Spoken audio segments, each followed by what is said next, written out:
আজ ঝুনকুদের দুর্দশার কাহিনী তোমাদের বলবো। ঝুনকুদের দুর্দশার কারণ তার মামা। ঠিক মামা নয়, মামার প্রতিভাই তাদের দুর্বিপাকের মূল। কিংবা মামা সম্প্রতি যে সেলাইয়ের কল কিনেছেন সেইটা। মামার নাম গোবিন্দ। গোবিন্দ নাম হলেই তোমরা দেখবে তার এমন কোনো বন্ধু আছে যে নিতান্ত গোয়ার, যার সঙ্গে মিলে তার দ্বন্দ্ব সমাস। যদি নেহাতি তেমন কোনো বন্ধু না থাকে, তাহলে সে নিজেই গোয়ার হয়ে কর্মধারয় সমাসে কাজ চালিয়ে নেয়। এক্ষেত্রেও তাই ঘটেছে। ঝুনকুদের মাতুল একাধারে গোয়ার গোবিন্দ। প্রতিভা থাকার বিপদ আছে। যার প্রতিভা, বিপদ ঠিক তার নয়, বিপদ তার পরিবারবর্গের। প্রতিভার ধাক্কা যাদের সামলাতে হয়। প্রতিভা যত বিরাট, তার ধাক্কাও তেমনি দারুণ। এক প্রতিভা থাকাই ভয়ের কথা, তার উপরে যদি আবার গো থাকে তাহলে আর রক্ষে নেই। বড়া অবতারে ভগবানের মধ্যে এ দুটো সমন্বয় ঘটেছিল, যার ফলে তিনি দাঁতে করে জলমগ্ন পৃথিবীর উদ্ধার সাধন করেছিলেন। আজকালকার গোশীল প্রতিভারাও গুতোর চোটে পৃথিবীকে ঊর্ধ্ব মার্গে তুলতে চান, যেমন ঝুনকুদের মামা। অবশ্য তার প্রতিভা ও গো এখনও পৃথিবী ব্যাপক হয়নি, কিন্তু হতে কতক্ষণ। ছোট বীজ থেকেই তো বনস্পতি চারিদিকে ডালপালা ছড়ায়। কিন্তু পৃথিবীর দিকে মামার প্রতিভাটা ছড়িয়ে পড়লে ঝুনকুরা আশ্বস্ত হয়। যদিও তাতে বাঁচন নাই, তবে সবাই চারিয়ে মার খেলে লাগে কম, এমনকি ভালোই লাগে। প্রতিভার লক্ষণ কি কি বলতে পারো? প্রথমত, সে হবে পায়োনিয়ার, একটা বিশিষ্ট অগ্রদূত। দ্বিতীয়ত, সে হবে অরিজিনাল, তার সাধনার ধারায় থাকবে মৌলিকতা। তৃতীয়ত, তাকে পাগল বলে আর সকলের সন্দেহ হবে। বলা বাহুল্য, এই সন্দেহসূচক লক্ষণটি তার আশেপাশের লোকদের মধ্যেই প্রকাশ পাবে। তার নিজের মনে এমন কোনো সন্দেহ থাকবে না। সব দিক দিয়ে বিবেচনা করলে গোবিন্দ যে বিলক্ষণ প্রতিভার অধিকারী, তার পরিচয় সে বাল্যকাল থেকেই দিচ্ছে। গোবিন্দ তখন নিতান্ত বালক। তার বৌদির বাপের বাড়ি থেকে তত্ত্ব এলো। মা যখন তত্ত্ববাহক ও বাহিকাদের সঙ্গে তাত্ত্বিক আলোচনায় ব্যস্ত এবং তার সমালোচনা যখন ক্রমশই কঠোর হয়ে উঠছে, সেই অবসরে গোবিন্দ তার থেকে সব রকম খাদ্য সামগ্রীর কিছু কিছু নমুনা সংগ্রহ করে একেবারে ছাদে গিয়ে হাজির। মা সেটা লক্ষ্য করেছিলেন। গোবিন্দর সঙ্গে দেখা হতেই জিজ্ঞাসা করলেন, খাবারগুলো কেমন দিয়েছে রে? পচা বোধ হয়। ততক্ষণে গোবিন্দর পেটে গিয়ে হজম হয়ে সেগুলো পুরাতত্ত্ব হয়ে দাঁড়িয়েছে। সে সাগ্রহে উত্তর দিল, না মা, খুব ভালো। নিমক হারামি বরং করা চলে, কিন্তু সন্দেশ হারামি না। গোবিন্দর অত ছোট মন নয়। মা বললেন, হ্যাঁ, ভালো না ছাই? না মা, খুব চমৎকার, তুমি খেয়ে দেখো। কিন্তু ওই যে লম্বা লম্বা ভেতরে সুতোওয়ালা, ওরও একটা খেলাম, খুব খারাপ নয়, তবে মিষ্টি একটু কম, চিনি দিয়ে খেতে হয়। হ্যাঁ, সর্বনাশ করেছে। ও খেলি কি রে? ও যে মোমবাতি। মোমবাতি তা হোক, কিন্তু খেতে বেশ মা। গোবিন্দ ছেলেবেলা থেকেই কেমন সপ্রতিভ, এই বৃত্তান্ত থেকেই তোমরা তার প্রমাণ পাবে। মাংসভুক, শস্যভুক, এমনকি বায়ুভুক পর্যন্ত প্রাণী পৃথিবীতে আছে, কিন্তু মোমভুক কোনো জীব ছিল না। ভাবিকালের অনাগত সেই মানুষদের গোবিন্দই হচ্ছে অগ্রদূত। কিন্তু কেবল অগ্রদূতই নয়, গোবিন্দর বিশিষ্ট চিন্তাধারার পরিচয় ছেলেবেলাতেই পাওয়া গেছিল। জিওগ্রাফির একটা প্রশ্ন ছিল, কি করিয়া দিন এবং রাত্রি হয়? উদাহরণ দ্বারা বুঝায়া বলো। পরীক্ষার খাতায় গোবিন্দ লিখল, যখন বাঘটা কানের কাছে এসে ঘেউ ঘেউ করতে থাকে এবং আমি বা চোখটা আধখানা খুলে দেখি টেবিলের উপর 4 বিস্কুট রয়েছে, তখন বুঝতে পারি দিন হয়েছে। আর যখন আমরা লাট্টু ঘুরিয়ে বাড়ি ফিরি, তখন রাত্রি হয়। পরীক্ষক মশাই এই মৌলিক গবেষণার মর্ম বুঝতে না পেরে খাতার উপরে লাল পেন্সিলে লিখে দিয়েছিলেন MAD। সব বিষয়ে প্রায় সকল প্রশ্নের উত্তর এমনি মূল্যবান হওয়ার ফলে গোবিন্দর সে যাত্রার প্রমোশন হলো না। পৃথিবীতে প্রকৃত প্রতিভাবানকে কজন বোঝে? বাবা দূরদেশে চাকরি করতেন, সেখান থেকে গোবিন্দকে লিখলেন, পাশ করেছিস তো? গোবিন্দ সে কথার কোনো জবাব না দিয়ে চিঠিতে একটা ছবি এঁকে পাঠিয়ে দিল, এবং পাছে ছবিটা বুঝতে বাবার অসুবিধা হয় এজন্য তার নিচে বড় বড় অক্ষরে লিখে দিল, হাতি আঁকিলাম। মানে গোবিন্দ হয়তো বলতে চেয়েছিল, পাশ করেছি না হাতি। প্রতিভাবান লোকেরাই এমন স্পষ্ট বক্তা হয়। এসব ইতিহাস তার ছোটবেলার। এখন ঝুনকুদের দুর্দশার কাহিনীতে আসা যাক। কিছুদিন আগে গোবিন্দর ধারণা হয়েছিল যে চুল ছাঁটার প্রতিভা তার আছে। তারপরেই তিনি এক নাপিতের কাছ থেকে একখানা ভোঁতা কাঁচি জোগাড় করে ভাগ্নেদের মাথার দিকে মনোযোগ দিলেন। চুল বড় হোক আর না হোক, তার যদি সন্দেহ হয় যে কারো চুল বড় হয়েছে, অমনি তিনি তাকে ধরে চুল ছেঁটে দিবেনই। এমনি কায়দার তার চুল ছাঁটা যে দুপাশ কিছুতেই সমান হবে না, মাঝে মাঝে খপচানো থাকবে।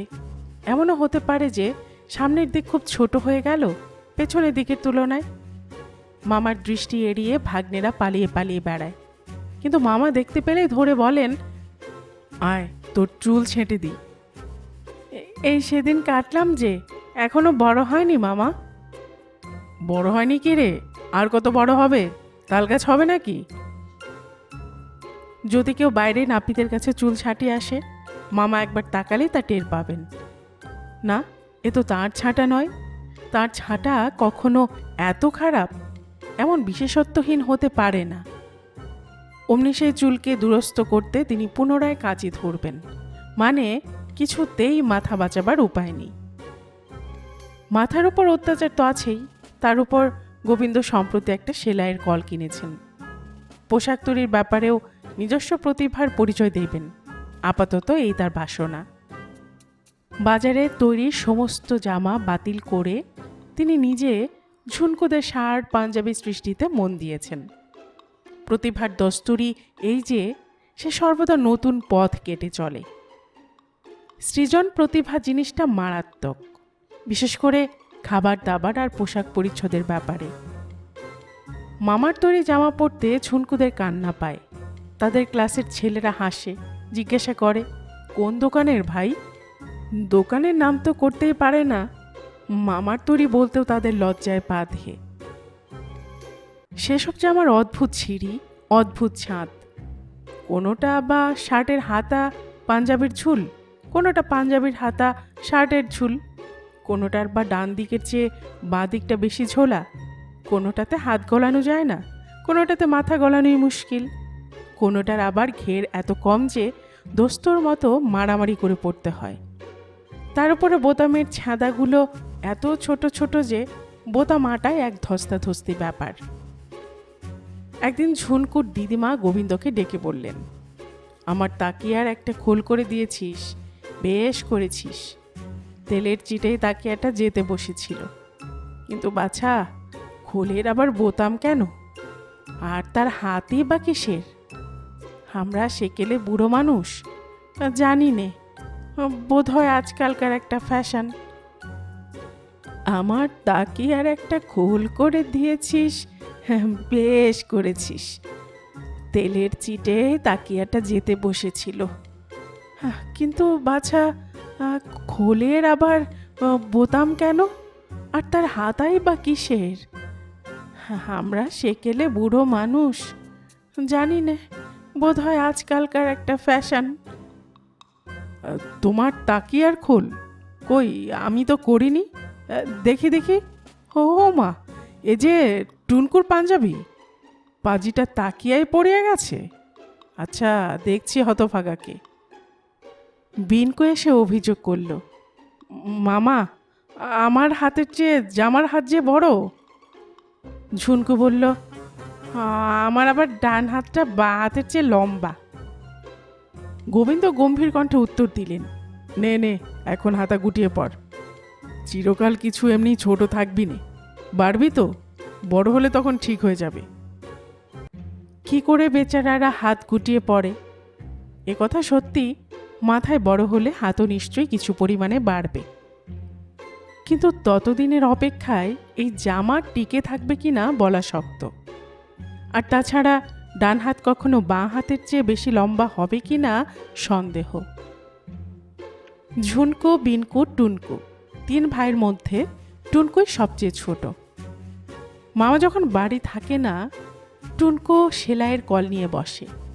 কলটা বেশ, চালাতে ভারী আরাম, আর কেমন আপনা আপনি সেলাই হয়ে যায়, সে এক মজা। টুনকু বোধ হয় মামার প্রতিভার অংশ পেয়েছিল। সে টম, পুষিদের জন্য জামা তৈরি করে, এমনকি 4 পয়লা পেন্টুলুন পর্যন্ত।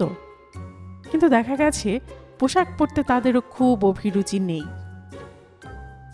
একদিন গোবিন্দ চমৎকার একটি সিল্কের পাঞ্জাবি আর একখানা দিশি কাপড় কিনে আনলেন। সমস্ত দিন ধরে কাপড়টা কুচিয়ে পাট করে রেখে মাকে ডেকে বললেন, আজ আর রাত্রে খাবো না মা, আমাদের হারাধনের বিয়ে, আজ বরযাত্রী যাব। ঝুনকু, বিনকু, টুনকু, আমার জামা কাপড় আলনায় রইল, খবরদার কেউ হাত দিবি নে, সাবধান। গোবিন্দ বেরিয়ে যেতে টুনকু বলল, আয় দাদা, মামার জামাটা সেলাই করে দিই। সেলাই করবে কি? ও যে সেলাই করা, আরও ভালো করে সেলাই করি। না না, মামা বকবে। সন্ধেবেলা বাড়ি ফিরে গা ধুয়ে কোচানো কাপড়টি পরে হিমানি মেখে চুলটুল আঁচড়ে জামা পরতে গিয়ে গোবিন্দ দেখেন জামার ভেতর দিয়ে হাত আর ঢোকে না। জোর করে গলাতে গিয়ে বগলের তলা ফেঁসে হাত বেরিয়ে পড়ল। জামার জোরের মুখগুলো কে সেলাই করে রেখেছে। দারুণ ক্রোধে গোবিন্দর ব্রহ্মতালু জ্বলে উঠল। তিনি চিৎকার করে বললেন, এ কীর্তি কার? কীর্তির যশ সজীবতী বলে একটা কথা আছে, আরেকটা কথা আছে সজীবতী জ পলায়তে। সুতরাং বলা বাহুল্য, টুনকুর টিকি দেখা গেল না, সঙ্গে সঙ্গে ঝুনকুর এবং বিনকুরও। এদিকে হারাধন ট্যাক্সি করে এসে নিচে থেকে ঘন ঘন হর্ন দিচ্ছে। গোবিন্দর তখন কাঁদবার অবস্থা। বিয়ে বাড়ির অত ফুর্তি, অমন খাওয়া দাওয়া, তার উপর এমন সিল্কের পাঞ্জাবিটা।